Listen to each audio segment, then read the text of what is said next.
everyone, and welcome to the channel. I'm out here at the practice green at the house again today, and I thought I would start sharing some of my knowledge as a golf coach, as a player over a few years now, some things that I've learned and from studying this great game. And today I'm going to talk to you about a chipping philosophy, and I'm going to demonstrate that here on our chipping platform. And I want to talk to you about this philosophy. How about for chipping philosophy, let's talk about a brake pedal approach. I've got my 60-degree wedge here, and a gas pedal approach. I've got my 8-iron here. And there's so many great teachers of this game, and everybody has their own little bit different philosophy when it comes to chipping, and it can be overwhelming for us amateurs. But what I've learned over the past few years is this philosophy works really well for me personally, and I thought I'd share it with you guys. It's helped lower my scores, because we all know the best way to lower our scores is with improving our short game, our chipping and our putting. And when I'm out playing rounds of golf with my buddies, a lot of them struggle with proper chipping techniques. But I think I can simplify a few things for us all, help us all get along with a approach on if I need to use a brake pedal type club or if I need to use a gas pedal type club. So I'm going to demonstrate how that philosophy works. Okay, so I'm going to talk about a gas pedal approach first. Now what I mean by gas pedal is if you're in a situation, and that's important, that you need to treat every chip individually. Not every chip shot's treated the same. You might have an uphill lie, downhill lie. You might have a lot of green to work with. You might have a little bit of green to work with. You might have a situation where the green is really going downhill from you. Maybe you're above the hole, or you got to go, you're below the hole and you got a lot of green to work with. All different things. But here's the philosophy. Get really good at a club that can be your brake level club, meaning you can get the ball to stop quickly. That's what I mean by brake. And then get very good with a club that you can apply the gas pedal with. A lot of teachers out there, great teachers, recommend using several clubs for different distances and that kind of thing. And that is all well and good. That takes a lot of time to calculate your landing spot. I think that you can practice and take as many variables of this game out as you can. I find that's the best way to get better at this game, is to try to take out as many variables as you can. If I can maybe pick something like my 8-iron and say, okay, when I've got a lot of green to work with, then I'm going to use my gas club, and I'm going to practice with my 8-iron because I need to allow the ball to release to the hole.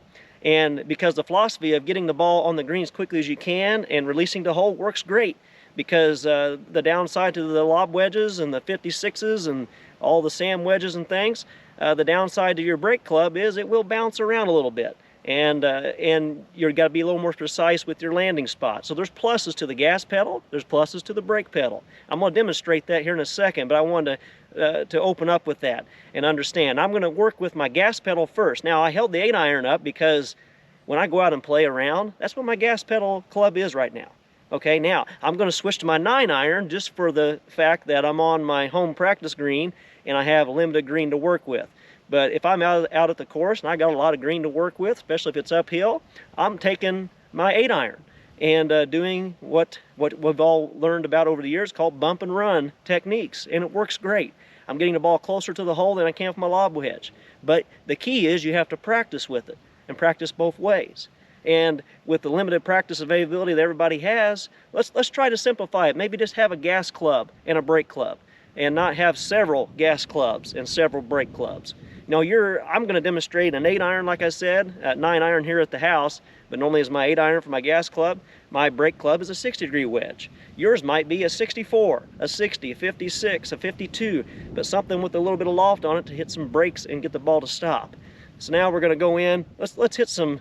Enough talking about it. Let's go and show you these techniques. So the camera's going to show you, I'm up here, I got about a 10-yard chip shot, and you'll notice I've got some pink markers on the ground. And whenever we're chipping, it's very important to pick a landing spot when you chip and calculate how far the ball is going to release or roll.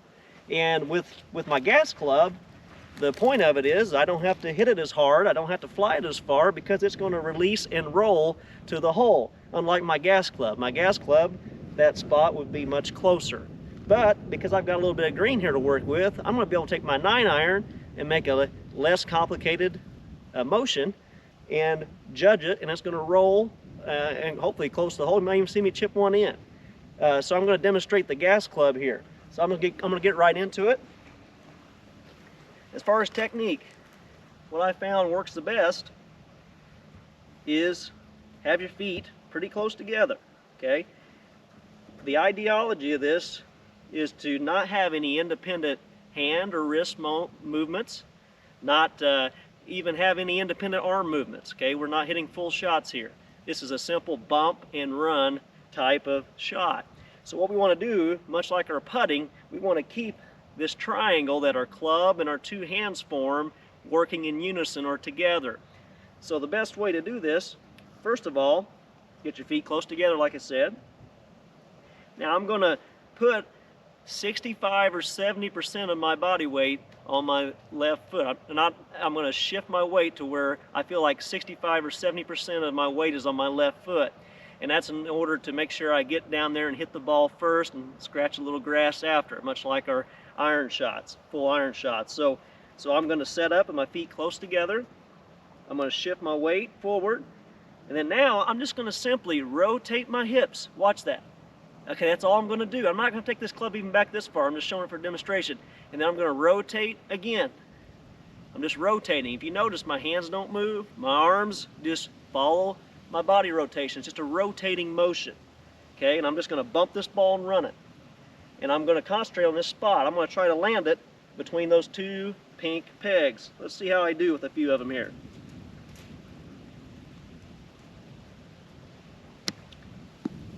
Okay, you can see, excellent result. Because the goal of every chip shot is to get it up there to where you have a good chance to make the next putt. And I've done pretty good there. I got it within 3 feet. That's excellent. Let's see if I can continue that. Maybe even get one to chip in here. We'll do a couple more.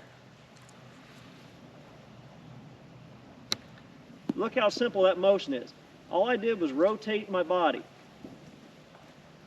And the ball ends up with a pretty good result. That one's got a chance, folks. Okay, got a little bit to the left. But you can see just how little, none of these balls are ending up here. They're not ending up way over there. This is pretty easy to control and master if you practice with it. And that's the key, is practice with it. Find your gas club and get really good with it, okay? Weight forward. Let's rock the shoulders. Okay, you can see my spot. I'm landing it right there where I want to be. And I'm getting the ball to the hole, giving it a chance to go in. See if we can really get one close. Okay, now let's go up here and look at this grouping. I want to show you, by using this gas club at this distance, landing it here with practice, look at my grouping there, okay? I'm just an amateur golfer, folks. I'm not a professional by any means, but I have practiced a little bit with it. Look at that, okay? Those are all makeable putts. Now, I'm on the fringe there. At a normal course, the pin would have a little more green back there. So that's the gas club example. Now, let's say I'm going to move, in a minute, I'm going to show you, I'm going to move this pin to where I don't have a lot of green to work with, where I need to use my brake pedal club, because this club is just not going to be able to stop it effectively to those closer pins. So let's move on to that. So now I've got my brake pedal club. Now my brake pedal club, meaning a club that I can get the ball to stop quicker, where it doesn't release away too far, is my 60-degree wedge. Your stop club might be your 52, your 56, your 64. Whatever that is, just get good with it. Practice with it. Practice with all different lies around the green. Now, you can do a lot of things with this club as far as ball position, and I'm going to kind of get in that and have some fun in a minute. But I'm going to show you an example of a stock chip shot using my brake club, which is my 60-degree wedge. All right, so with my brake club, with my lob wedge, we actually were going to be hitting this ball with a little more force than we do with that bump and run. So we're still going to do a lot of things similar, meaning we're going to have our feet a little closer together. Our weight's going to be favored on our left side, 65, 70%. But this time, we're going to do a technique called, I like to put it this way, break your wrist, okay? And then hold that. You got to hold this angle, okay? We don't want to release it. We want to break our wrist, hold, and then rotate. okay? As we rotate, it's so important to keep our hands low and in front. See how I extend right there? We want to keep our hands low to the ground, and look how they're in front of the ball, okay? Most people do it quite opposite. They try to help the ball up, and it causes a lot of problems. You'll hit it thin, you'll hit it fat. If you do this, if you hinge, hold, rotate, okay? And how you calculate how far the ball goes is you take a little bigger backswing, okay? Or a little shorter backswing. But you'll notice we're gonna hit this ball a little more with a little more force to get it to pop up. Also take note that my pink pegs are farther away, however the hole is closer on this shot, because this club is my break club. It's gonna cause the ball to fly higher, land softer, and release less than my gas pedal club. And that's because of the loft on the club from the factory, 60 degrees, and the grooves on a club. They're gonna cause the ball to have backspin. So let's get into hitting some shots, see how I do.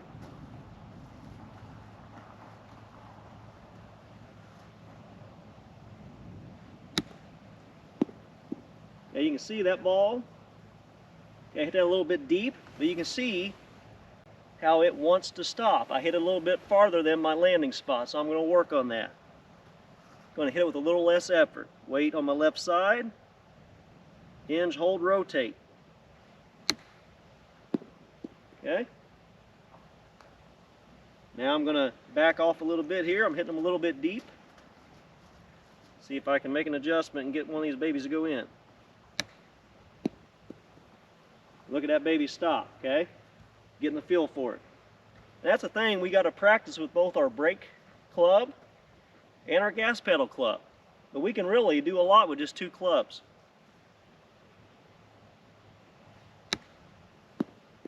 You can see my landing spot's pretty accurate. I landed that a little bit short because from experience I know I need to land it to about where those pink T markers are. Let's see if I can get one a little closer. Weight forward, again, hinge my wrist, hold it, rotate back, rotate through. And keep my hands low and in front. Look how low my hands are for that shot. Okay, I improved. I'm very, very happy with that. My first two I hit a little bit deep, but that's okay. I still gave myself a really good chance to get both of those, or excuse me, all 5 of those balls down with one putt. And that's the thing. We want to try to chip once and putt once when we're this close to the green, about a 10-yard shot. If we don't get it in the hole, let's try to make sure we putt once. Now I'm going to move the pin location a little bit closer and show you some techniques with this brake club. It's going to be a lot of fun to show you how well you can get the ball to stop with just a little bit of green to work with.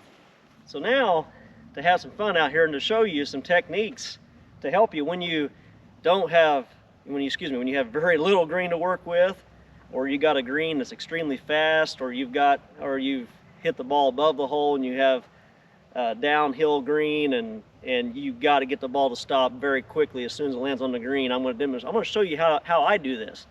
I take my brake club, of course, because it's going to be very, very difficult to get my gas pedal club to stop. I mean, on that other hole, we could probably get it to happen and be pretty close. But this one, you need a brake club. And that's where you need a brake or a gas pedal club, like we've been talking about. So I've got my 60-degree wedge. Now, we're going to do the same technique. We're going to hinge, hold it, rotate our body down and through. But this time, we're going to add loft to this club. We're going to open up the club face. So what we're going to do, instead of holding the club out here square, when I bring it down here, I'm going to open up the club face quite a bit. Okay? And then I'm going to grip the club.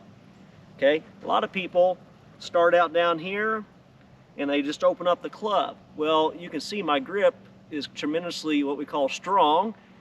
You have to re-grip the club after you open the club face. So to demonstrate, you'll notice here, if the camera can show, I'm going at the yellow pin over here. I have very little green to work with. I have to land it somewhere around there with a lot of height and a lot of backspin to get this ball to stop. So in order to do that, I'm using my brake club. I'm going to open it up to get it a little higher and let it land a little softer. Go ahead and set up. Weight on my left side. Fight the urge to help it up. just like that. Good start. Let's see if we can get one a little closer here. Open up the club face, re-grip it, rotate my body. If you notice, I kind of end up standing sideways to get the club head faced where I'm going. Okay, weight forward, hinge, hold, rotate through, and look at the brakes on that ball. That was fun to watch. If I take my gas pedal club and try to do this, it's just going to release and roll off, and I've got another chip shot. This is a tough shot, but if you practice with this technique, you can do it too. Okay? Another good one. I hit that one just a little bit short, but the fringe kicked it forward. So far, 3 for 3. I'm very confident I can make that putt, get up and down, keep getting my scores lower in my game. Okay? Weight forward. Oh, that's going to go in. I just did it. All right. Okay, let's see if we can do another one. You know, if you notice, I'm happy about that, but because I practice it, I see that a little bit out here. And don't get me wrong, I'm pumped up about it, but I know I've got this next shot I got to worry about, so I'm going to try to see if I can chip it in again. See if we can go 2 for 2 back to back. Not going to happen, but I'll tell you what, folks. You know, with the proper knowledge and the proper tools and the techniques, you can chip like this yourself and lower your scores, boost your confidence. So think about these techniques, learn how, and go out and practice them. Thanks for tuning in to the channel today. Hopefully this is kind of give you some things to go out and try this brake pedal, gas pedal approach when it comes to chipping, to help you build more confidence. Hopefully this will help you just to lower your scores out there. That's what we're all trying to do. But you know, it only works if you get out and practice, ladies and gentlemen. You got to get out and practice it. We have the benefit of having a green here at the house, but you can get your golf course. You can chip in on your carpet in the living room. You know, get your wife's permission, men, before you do that. My wife, who's holding the video camera right now, videoing me, is smiling because I've been known to do that and have put a few dents in things. So make sure you get the okay from your spouse. That goes for you women too that play. A lot of women play this great game. With that being said, get out there. Get some more chip-ins, enjoy life, enjoy this great game of golf. Remember to smile often, God loves you,